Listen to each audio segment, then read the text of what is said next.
Hi friends, இன்னைக்கு நாம பார்க்க போற முக்கியமான டாபிக் என்னதுன்னா, பாலிட்டியில இந்தியன் கான்ஸ்டிடியூஷன்ல எந்தெந்த சட்டங்களை எந்த நாட்டுல இருந்து நம்ம கொண்டு வந்தோம் அதை பத்தி தான் நம்ம கொஞ்சம் டீட்டெயிலா பார்க்க போறோம். டிஎன்பிஎஸ்சி படிக்கக்கூடிய அந்த மாணவர்களுக்கு மிகவும் முக்கியமான ஒரு சப்ஜெக்டா இருக்கு. ஏன்னா அதிகபட்சமான குழப்பங்கள் தேர்வு காலங்கள்ல, முக்கியமா குறிப்பா தேர்வு எழுதும் பொழுது அந்த குழப்பங்கள் நமக்கு வரும். அந்த குழப்பங்கள்லாம் உங்களுக்கு வரக்கூடாதுன்னா இந்த வீடியோவை நீங்க முழுசா ஸ்கிப் பண்ணாம பாருங்க. அதுல ஃபர்ஸ்ட் விஷயம் 1935ல கொண்டு வரப்பட்ட சட்டம். 1935ல பிரிட்டிஷ் அரசாங்கம் வந்து இந்தியாவை ஆட்சி செஞ்சுட்டு இருந்துச்சு இல்லையா, அந்த நேரத்துல ஒரு சட்டத்தை கொண்டு வந்தாங்க. எந்த வருஷம்னா 1935. அவங்க கொண்டு வந்த அந்த சட்டத்துல இருந்து ஒரு 6 முக்கியமான விஷயங்களை நம்ம வந்து டிரைவ் பண்ணியிருக்கோம். எத்தனை? 6 முக்கியமான விஷயங்கள். ஃபர்ஸ்ட், எஃப்னா என்னது? ஃபெடரல் ஸ்கீம், அதாவது கூட்டாட்சி. எஃப்னா என்னது? கூட்டாட்சி. அதாவது மத்தியில ஒரு அரசும் மாநிலத்துல ஒரு அரசும் செயல்படுது இல்லையா, இந்த முறையை வந்து நாம இந்த சட்டத்துல இருந்து தான் கொண்டு வந்தோம். ரெண்டாவது, ஓனா என்னது? ஆபீஸ் ஆஃப் கவர்னர், கவர்னருடைய அலுவலகம். கவர்னர் அலுவலகம். ஓனா என்னன்னா கவர்னர் அலுவலகம். அதாவது ஒரு மாநிலத்துல முதலமைச்சரும் இருப்பாரு, அதே சமயத்துல அந்த மாநிலத்துக்கு தலைவரா கவர்னர் இருப்பாருங்கிற இந்த முறையை வந்து இந்த 1935ங்கிற இந்த வருஷத்துல போடப்பட்ட அந்த சட்டத்துல தான் நம்ம டிரைவ் பண்ணியிருக்கோம். மூணாவது, இ ஃபார் எமர்ஜென்சி ப்ரொவிஷன்ஸ். ஒரு கவர்மெண்ட் சில ரூல்ஸை வந்து குடிமக்களுக்கு கொடுக்கும். அந்த ரூல்ஸை வந்து எப்படி கொடுக்கிறது, அந்த அவசர காலத்துல வந்து எப்படி குடிமக்களை வச்சு ஆட்சி செய்யறதுன்னு சொல்லிட்டு சில சட்டங்கள் இருக்கு. அந்த சட்டத்தை இந்த 1935ல இருந்து தான் எடுத்திருக்காங்க. So E for emergency provision, அதாவது அவசர கால சட்டங்கள். ஜே ஃபார் ஜுடிஷியரி, அதாவது நீதித்துறை. நீதித்துறை வந்து சுதந்திரமா இருக்கணுங்கிற இந்த விஷயத்தையும் நம்ம வந்து 1935ல வரக்கூடிய இந்த சட்டத்துல தான் நம்ம எடுத்திருக்கோம். ஜே ஃபார் ஜுடிஷியரி, அதாவது நீதித்துறை. ஏ ஃபார் அட்மினிஸ்ட்ரேட்டிவ், அதாவது அந்த அரசு அதிகாரிகள் கிட்ட எந்த முறையில வேலையை கொடுக்கணும், கொடுக்கப்பட்ட வேலையை வந்து எப்படி முடிக்கணுங்கிற எல்லா விஷயத்தையும் வந்து இந்த 1935ல போடப்பட்ட இந்த சட்டத்தை தான் நம்ம கொண்டு வந்தோம். ஏ ஃபார் அட்மினிஸ்ட்ரேட்டிவ், அதாவது நிர்வாகம். அதுக்கப்புறம் பினா பப்ளிக் சர்வீஸ் கமிஷன், அதாவது அரசு வேலைகளுக்கு செல்றதுக்காக ஒரு தேர்வு நடக்குது இல்லையா, அந்த தேர்வுக்காக தான் நம்ம எல்லாம் இப்போ இங்க படிச்சுக்கிட்டு இருக்கோம். அந்த தேர்வுக்கு போறதுக்காக ஒரு போர்டு இருக்கு. இப்படி நமக்கு Tamil Nadu public service commission, Tamil Nadu அரசு பணியாளர்கள் தேர்வாணையம் இருக்கு இல்லையா, அந்த மாதிரி ஒரு திட்டம் கொண்டு வரப்பட்டது எப்போ இருந்ததுன்னா இந்த 1935 ரூல்ல இருந்து தான். அந்த விஷயத்தையும் நம்ம வந்து நம்மளுடைய இந்தியன் கான்ஸ்டிடியூஷன்ல வந்து இம்ப்ளிமெண்ட் பண்ணிருக்கோம். பீனா பப்ளிக் சர்வீஸ் கமிஷன், அதாவது பொது சேவைகள். சோ எஃப் ஃபார் கூட்டாட்சி, ஓ ஃபார் கவர்னர் அலுவலகம், இ ஃபார் அவசர கால சட்டங்கள், J for judiciary, A for நிர்வாகம், P for public service commission, அதாவது அரசு வேலைகளுக்காக நியமனங்களை உருவாக்குவது. இந்த 6 முக்கியமான சட்டத்தை தான் நம்ம 1935ல இருந்து டிரைவ் பண்ணியிருக்கோம். ரெண்டாவது, ஆஸ்திரேலியால இருந்து ஒரு 3 முக்கியமான சட்டத்தை நம்ம வந்து எடுத்திருக்கோம்.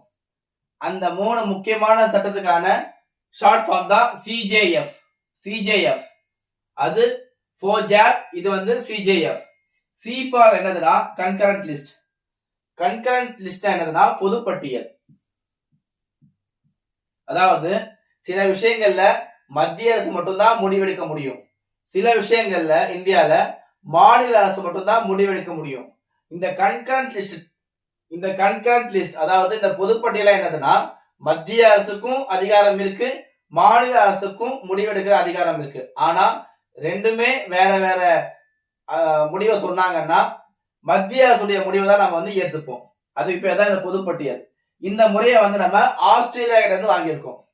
ரெண்டாவது, ஜே ஃபார் ஜாயிண்ட் சிட்டிங், அதாவது மக்களவையும் மாநிலங்களவையும் ஏதாவது ஒரு விஷயத்துல முரண்பட்டாங்கன்னா, சில சட்ட மசோதாக்களுக்கு மக்களவை ஒத்துக்கிட்டாங்க ஆனா மாநிலங்களவை ஒத்துக்கல, அல்லது இதுக்கு வைஸ் வெர்சாவா நடக்குது. அந்த மாதிரி நேரங்கள்ல ஒரு ஜாயிண்ட் சிட்டிங், அதாவது ஒரு கூட்டு அமர்வு நடத்துவாங்க. அதுல வந்து மக்களவை மெம்பர்ஸும் சேர்ந்து உட்காருவாங்க, மாநிலங்களவையில இருக்கிற அந்த மெம்பர்ஸ் சேர்ந்து உட்காருவாங்க. இந்த விஷயத்த வந்து இந்த முறையை வந்து நாம எங்க இருந்து டிரைவ் பண்ணிருக்கோம்னா, இந்த ஆஸ்திரேலியா இருந்து தான் டிரைவ் பண்ணிருக்கோம். ஜாயிண்ட் சிட்டிங், அதாவது கூட்டு அமர்வு. அதுக்கப்புறம் F F for freedom of trade. Freedom of trade அதாவது சுதந்திரமாக வர்த்தகம் செய்யும் முறை. இந்தியால நம்ம எந்த மாநிலத்துல வேணாலும் வியாபாரம் செய்ய முடியும். உதாரணமா நான் தமிழ்நாட்டுல இருக்கேன், நான் இங்க இருந்து யூபில இருந்தோ அல்லது பஞ்சாப்ல இருந்தோ ஏதாவது ஒரு பொருளை வந்து வாங்கணும்னு நினைச்சேன்னா என்னால வாங்க முடியும். நான் அங்க இருந்து வாங்கிட்டு வர பொருளை நான் இங்க எந்த வித டாக்ஸ் இல்லாம விற்கவும் முடியும். அதாவது அங்க இருந்து இங்க கொண்டுட்டு வர்றதுக்கு டாக்ஸ் கிடையாது. அந்த மாதிரி சுதந்திரமாக நாம வந்து வர்த்தகம் பண்றதுக்கான முறையை வந்து நம்ம ஆஸ்திரேலியா கிட்ட இருந்து வாங்கியிருக்கோம். சோ மொத்தமா மூணே எழுதுதான், சிஜேஎஃப். சிஜேஎஃப் எங்க இருந்துன்னா ஆஸ்திரேலியா கிட்ட இருந்து. மூணாவது அயர்லாந்து. அயர்லாந்துல இருந்து 3 முக்கியமான சட்டங்களை நம்ம வந்து டிரைவ் பண்ணிருக்கோம். அது என்னதுன்னா DEN, டென். டி ஃபார் என்னதுன்னா directive principles of state policy, அதாவது அரசுக்கு வழிகாட்டும் நெறிமுறைகள். அரசு நெறிமுறைகள் வச்சுக்கலாம். இ ஃபார் என்னதுன்னா எலெக்ஷன் ஆஃப் பிரசிடென்ட், அதாவது பிரசிடென்ட் அந்த குடியரசுத் தலைவருக்காக நடத்தப்படுகின்ற அந்த விசேஷமான எலெக்ஷன் முறையை வந்து நம்ம அயர்லாந்து டிரைவ் பண்ணியிருக்கோம். எலெக்ஷன் ஆஃப் பிரசிடென்ட், குடியரசுத் தலைவர் தேர்தல். என் ஃபார் என்னதுன்னா nomination of members to the Rajya Sabha, அதாவது ராஜ்யசபால குடியரசுத் தலைவர் ஒரு 12 உறுப்பினர்களை வந்து நியமனம் செய்வார். இந்த முறையையும் நாம அயர்லாந்துல இருந்து தான் டிரைவ் பண்ணியிருக்கோம்.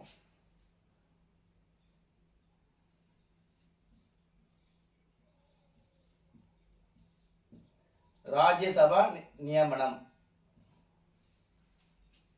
சோ அயர்லாந்துல இருந்து 3 முக்கியமான சட்டங்கள். டி ஃபார் அரசுக்கு வழிகாட்டும் நெறிமுறைகள், directive principles of state policy.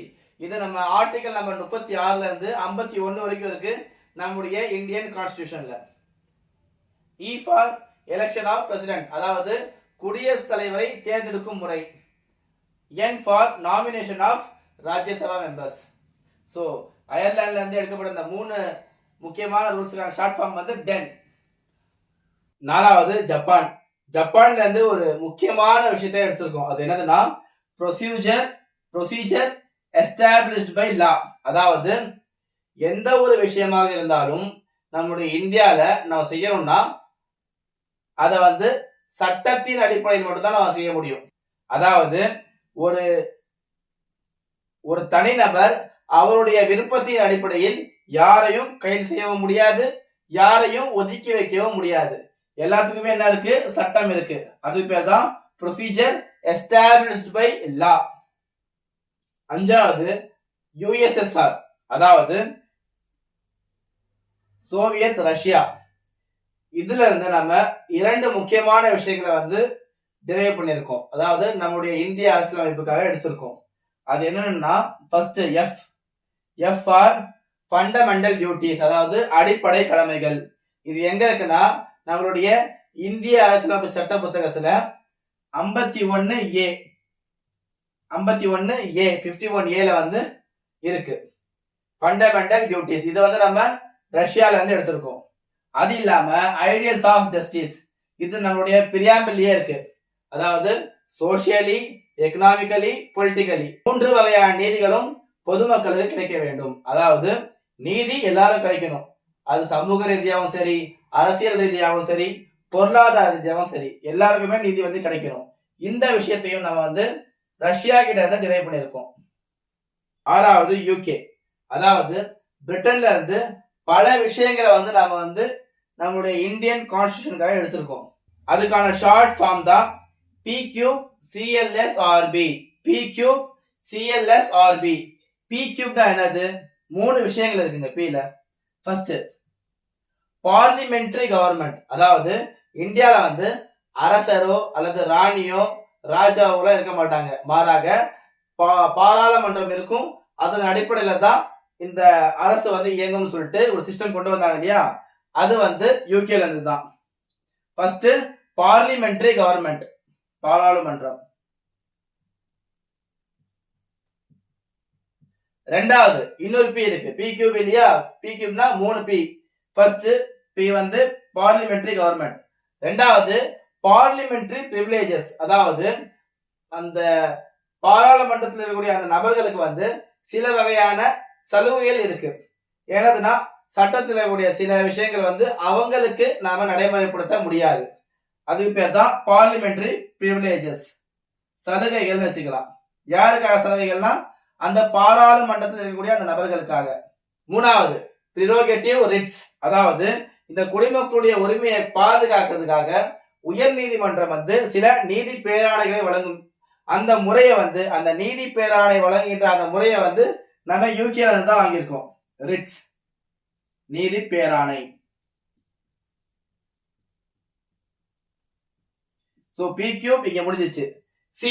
சினா என்னன்னா கேபினெட் சிஸ்டம், அதாவது அமைச்சர்களுடைய குழு. ஒரு அமைச்சர்கள் எல்லாம் சேர்ந்து ஒரு விஷயத்தை முடிவெடுப்பாங்க. அதுக்கப்புறம் தான் அதை வந்து மசோதாவா மாத்த முடியும். இந்த முறையை வந்து நம்ம யூகேல இருந்து எடுத்திருக்கோம். C for cabinet system. L for legislative procedure.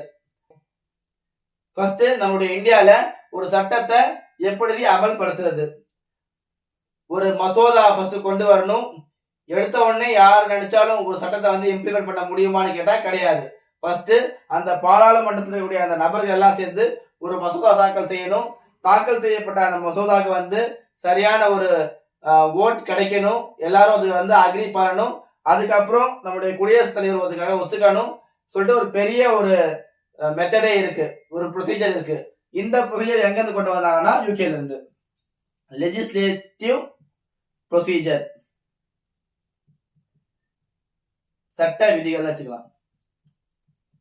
அதுக்கப்புறம் எஸ் ஃபார் சிங்கிள் சிட்டிசன்ஷிப், அதாவது ஒற்றை குடியுரிமை. அமெரிக்கால எப்படின்னா டபுள் சிட்டிசன்ஷிப் இருக்கு, அதாவது அந்த அமெரிக்காங்கிற அந்த பெரிய நாட்டுக்குள்ள இருக்கிறதுக்கு ஒரு குடியுரிமை வேணும். அதுக்கப்புறம் ஒரு ஸ்டேட்ல இருந்து இன்னொரு ஸ்டேட் போறதுக்காக அதுக்கு இன்னொரு குடியுரிமை கொடுத்து வச்சிருக்காங்க. அந்த மாதிரிலாம் இல்லாம இந்தியா முழுக்க ஒரே ஒரு ஒற்றை குடியுரிமை தான் இருக்கு. இந்த விஷயத்தையும் நம்ம பிரிட்டன்ல இருந்து கொண்டு வந்திருக்கோம். சிங்கிள், ஒற்றை குடியுரிமை.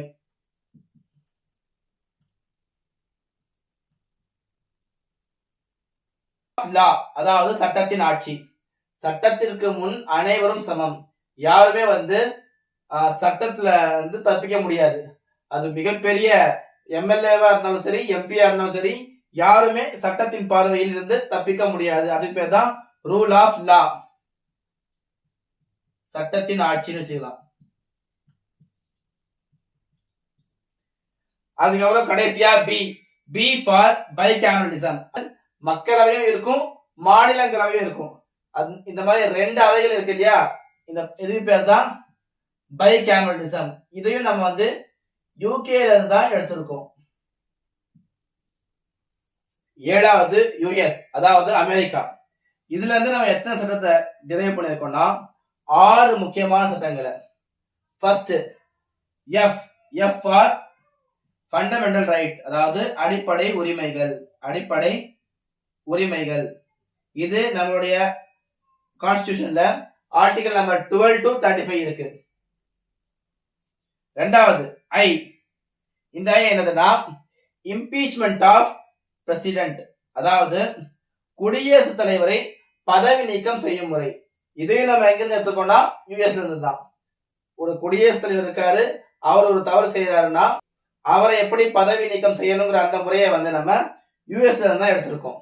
அதாவது குடியரசுத் தலைவரின் பதவி நீக்கம்.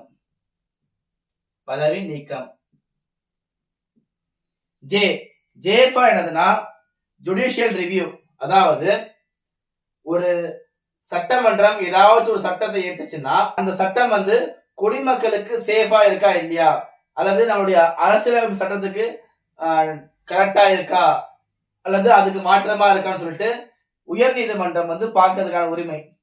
ஒருவேளை இல்லைன்னா உச்ச நீதிமன்றம் வந்து இல்ல இந்த சட்டம் வந்து செல்லுபடி ஆகாதுன்னு சொல்ற உரிமை இருக்கு நீதிமன்றங்களுக்கு. அதுக்கு பேர் தான் judicial review. Judicial review.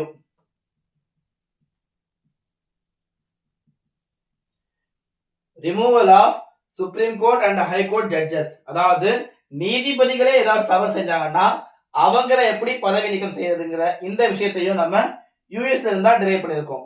R for removal of high court and supreme court judges, நீதிபதிகளை பதவி நீக்கம் செய்யும் முறை. நீதிபதி பதவி நீக்கம். அதுக்கப்புறம் I for independence of judiciary, அதாவது நீதித்துறை வந்து சுதந்திரமா செயல்படணுங்கிற அந்த முறையை வந்து நம்ம யூஎஸ் இருந்து எடுத்திருக்கோம். சுதந்திரமான நீதித்துறை. கொஞ்சம் கவனமா பாருங்க, நீதித்துறையை நம்ம எடுத்தது வந்து 1935 ரூல்ல இருந்து. ஆனா அதே நீதித்துறை வந்து சுதந்திரமா இருக்கணுங்கிற அந்த விஷயத்தை நம்ம எங்க இருந்து வாங்கியிருக்கோம்னா யூஎஸ் இருந்து. Independence of judiciary. அதுக்கப்புறம் கடைசியா பீனா என்னதுன்னா போஸ்ட் ஆஃப் வைஸ் பிரசிடென்ட், அதாவது துணை குடியரசுத் தலைவருக்கான அந்த பதவி வந்து நம்மளுடைய இந்தியால இருக்கு. இந்த ஒரு பதவியை வந்து நம்ம எங்க இருந்து எடுத்திருக்கோம்னா யூஎஸ் இருந்து தான். போஸ்ட் ஆஃப் வைஸ் பிரசிடென்ட், அதாவது துணை குடியரசுத் தலைவர்.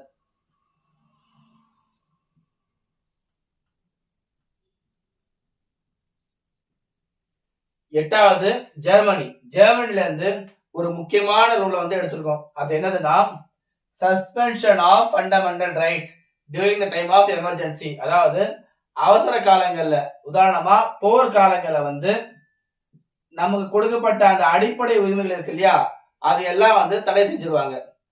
இந்த ஒரு விஷயத்தை நம்ம எங்க இருந்து எடுத்தோம்னா ஜெர்மனில இருந்து எடுத்திருக்கோம். அதாவது போர்க்காலங்களில் குடிமக்களின் அடிப்படை உரிமைகள் பறிக்கப்படுகின்ற இந்த விஷயம் ஜெர்மனி நாட்டிலிருந்து எடுக்கப்பட்டது.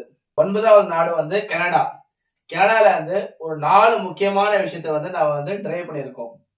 அது என்னதுன்னா first F for federation with a strong centre, அதாவது கூட்டாட்சி. இந்தியா வந்து ஒரு கூட்டாட்சி நாடு, அதே சமயத்துல மத்திய அரசுக்கு தான் அதிகமான பவர்ஸ் இருக்கு.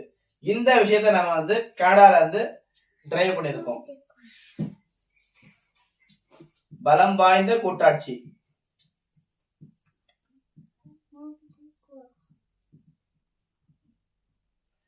இரண்டாவது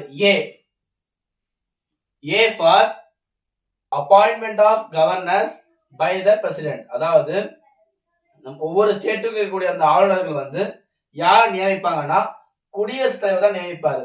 இந்த விஷயத்தையும் நம்ம இந்த கனடாங்கிற இந்த நாட்டில தான் டிரைவ் பண்ணியிருக்கோம்.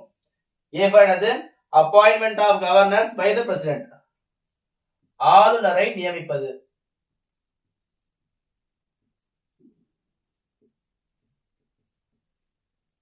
அதுக்கப்புறம் இந்த இது எதுக்காகனா advice of supreme court judges to the president. சில முக்கியமான விஷயங்கள்ல உச்ச நீதிமன்றத்துடைய அந்த நீதிபதிகள் வந்து குடியரசுத் தலைவருக்கு வந்து ஆலோசனை கொடுப்பாங்க. இந்த விஷயத்தையும் நம்ம கனடாங்கிற இந்த நாட்டில தான் நிறைவு பண்ணியிருக்கோம். ஆலோசனை. ஏ ஃபார் ஆலோசனை. கடைசியா V for vesting powers to the centre, அதாவது அந்த கன்கரண்ட் லிஸ்ட்ல நம்ம பார்த்தோம் இல்லையா, கிட்டத்தட்ட சில விஷயங்கள்ல வந்து மத்திய அரசு சட்டம் போடும், சில விஷயங்கள்ல மாநில அரசு சட்டம் இயற்ற தகுதி இருக்கு, அதிகாரம் இருக்கு. சில விஷயங்கள்ல வந்து கன்கரண்ட் லிஸ்ட், அதாவது மத்திய அரசும் சட்டம் போடும், மாநில அரசும் சட்டம் போடும். இது இல்லாம மீதம் இருக்கிற அந்த சட்டங்கள் வந்து யாருக்காகனா சென்ட்ரல் கவர்மெண்ட்டுக்கு. Vesting powers to the central government. மீத சட்டம் இயற்றும் உரிமை மத்திய அரசுக்கு. சோ இந்த 4 விஷயங்களும் நம்ம வந்து கனடாங்கிற அந்த நாட்டில இருந்து எடுத்திருக்கோம். இன்னும் கடைசியா 2 நாடுகள் இருக்கு. ஒன்னு சவுத் ஆப்பிரிக்கா, இன்னொன்னு பிரான்ஸ். ஃபர்ஸ்ட் ஒன்னு சவுத் ஆப்பிரிக்கா. சவுத் ஆப்பிரிக்கால இருந்து 2 விஷயங்கள் நாம வந்து டிரைவ் பண்ணிருக்கோம். ஃபர்ஸ்ட் என்னதுன்னா ப்ரொசீஜர் ஆஃப் அமெண்ட்மெண்ட், அதாவது ஒரு சட்டத்தை நம்ம திருத்தம் செய்யணும்னா அதுக்கு என்ன வழிமுறை, இந்த விஷயத்தை நாம வந்து சவுத் ஆப்பிரிக்கால இருந்து டிரைவ் பண்ணிருக்கோம். சட்ட திருத்தம். ரெண்டாவது ராஜ்யசபா எலெக்ஷன். ராஜ்யசபால இருக்கக்கூடிய அந்த மெம்பர்ஸ்க்கான எலெக்ஷன் தேர்தல் நடத்தும் முறையை வந்து நம்ம சவுத் ஆப்பிரிக்கால இருந்து டிரைவ் பண்ணிருக்கோம்.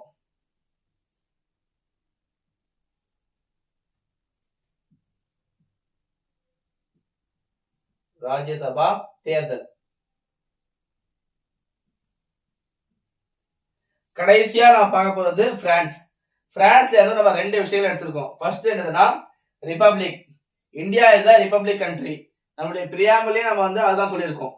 இந்தியா வந்து ஒரு குடியரசு நாடு. அதாவது ராஜாவோ அல்லது ராணியோ இந்த நாட்டை வந்து ஆட்சி செய்ய முடியாது. மாறாக இந்திய நாட்டின் தலைவராக யார் இருப்பார்னா குடியரசுத் தலைவர் தான் இருப்பாரு. பிரசிடென்ட் தான் இந்தியாவோட தலைவரா இருப்பாரு. இந்த விஷயத்தை நம்ம பிரான்ஸ்ல இருந்து டிரைவ் பண்ணிருக்கோம். இது இல்லாம ideals of liberty, equality, fraternity, இது மூணுமே வந்து நம்மளுடைய அரசியல் அமைப்புல முன்னுரையிலே இருக்கு. இந்த 3 வார்த்தைகளையும் நம்ம பிரான்ஸ்ல கொண்டு வரப்பட்ட புரட்சியில இருந்து தான் டிரைவ் பண்ணிருக்கோம். அதாவது 1789 பிரான்ஸ் நாட்டுல ஒரு மிகப்பெரிய புரட்சி ஏற்பட்டது. அந்த புரட்சியின் போது அந்த நாட்டுல மக்கள் வந்து இதுதான் சொன்னாங்க, லிபர்ட்டி, ஈக்குவாலிட்டி, ஃப்ரெட்டர்னிட்டி. இந்த வார்த்தைகளை தான் நம்மளுடைய இந்திய அரசியல் அமைப்புல வந்து நம்ம கொண்டு வந்திருக்கோம். சோ இந்த 2 விஷயங்களும் நம்ம பிரான்ஸ் இருந்து கொண்டு வந்திருக்கோம். சோ இந்த வீடியோல நம்ம நம்மளுடைய இந்திய அரசியல் அமைப்புல இருக்கக்கூடிய சட்டங்களை எந்த நாட்டுல இருந்து கொண்டு வந்திருக்கோங்கிற அந்த விஷயத்த டீட்டெயிலா பார்த்தாச்சு. இந்த வீடியோ உங்களுக்கு பிடிச்சிருந்துச்சுன்னா லைக் பண்ணுங்க. இதே மாதிரி உங்களுடைய ஃப்ரெண்ட்ஸ் ஆர் ஃபேமிலி மெம்பர்ஸ்ல யாராச்சும் டிஎன்பிஎஸ்சிக்கு ப்ரிப்பேர் பண்றாங்கன்னா அவங்களுக்கு இந்த வீடியோவை ஷேர் பண்ணுங்க. பை.